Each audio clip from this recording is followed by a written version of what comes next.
ಎಲ್ಲರಿಗೂ ನಮಸ್ಕಾರ. ನಾನಿವತ್ತು ತುಮಕೂರಿನ ಅಶೋಕ್ ನಗರದಲ್ಲಿ ನಿವಾಸಿಯಾಗಿರುವ ಶ್ರೀಯುತ ಮುರಳಿ ಕೃಷ್ಣ ಪ್ರತು ಮನೆಯಲ್ಲಿದ್ದೀನಿ. ಅವರೊಬ್ಬರು ಒಂದು ವಿಶೇಷ ವ್ಯಕ್ತಿ ಪ್ರತಿಭೆ.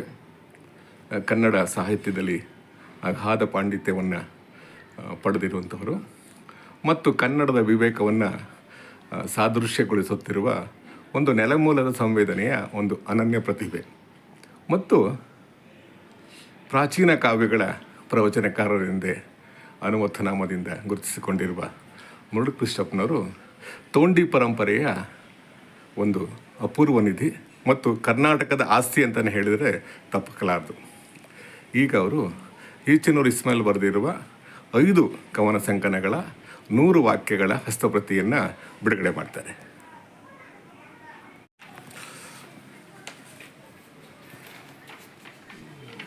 ಇದು ಒತ್ತಾಗಿತ್ತು ಇದು ಇತ್ತು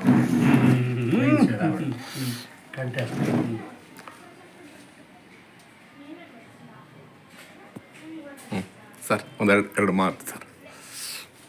ಈಚನೂರು ಇಸ್ಮಾಯಿಲ್ ಅವರು ಸೃಜನಶೀಲ ಬರಹಗಾರರು.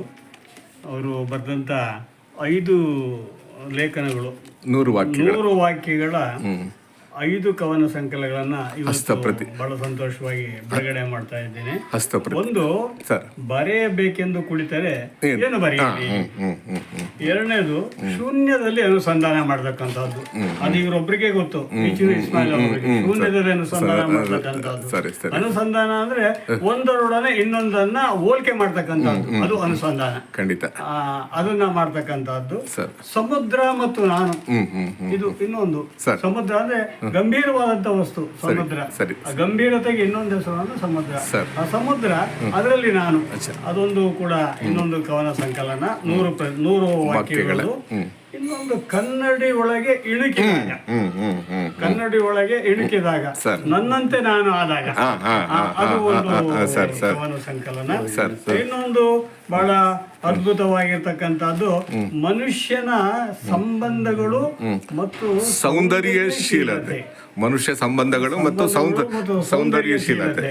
ಅದ್ಭುತವಾದಂತಹ ಒಂದು ಕವನ ಸಂಕಲನ, 5 ಕವನ ಸಂಕಲನಗಳನ್ನ ನನ್ನ ಮನೆಯಲ್ಲಿ, ಅದರಲ್ಲೂ ಕೂಡ ವಿಶೇಷವಾಗಿ ಹಸಿರನ್ನೇ ಉಸಿರಾಗಿ ಪಡೆದಂತಹ ವ್ಯಕ್ತಿ ಅಂದ್ರೆ ನಮ್ಮ ಸಿದ್ದೇಶ್ವರ ಗೌಡ್ರಿದ್ದಾರೆ.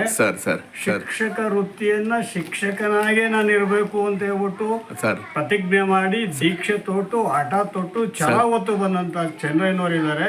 ನಮ್ಮ ಜ್ಞಾನಭಕ್ತಿ ಉಪಾಧ್ಯಕ್ಷರು, ಅದ್ಭುತ ಶಿಸ್ತಿಗೆ ಹೆಸರಾದಂತಹ ವ್ಯಕ್ತಿ ಅವರಿದ್ದಾರೆ. ಇವರ ಮಧ್ಯದಲ್ಲಿ ನಾನು ಇವನ್ನ ಬಿಡುಗಡೆ ಮಾಡ್ತಾ ಇದ್ದೀನಿ. ಅತಿ ಸಂತೋಷವಾಗಿ ಬಿಡುಗಡೆ ಮಾಡ್ತಾ ಇದ್ದೀನಿ. ನಮಸ್ಕಾರ. ವಂದನೆಗಳು ಸರ್.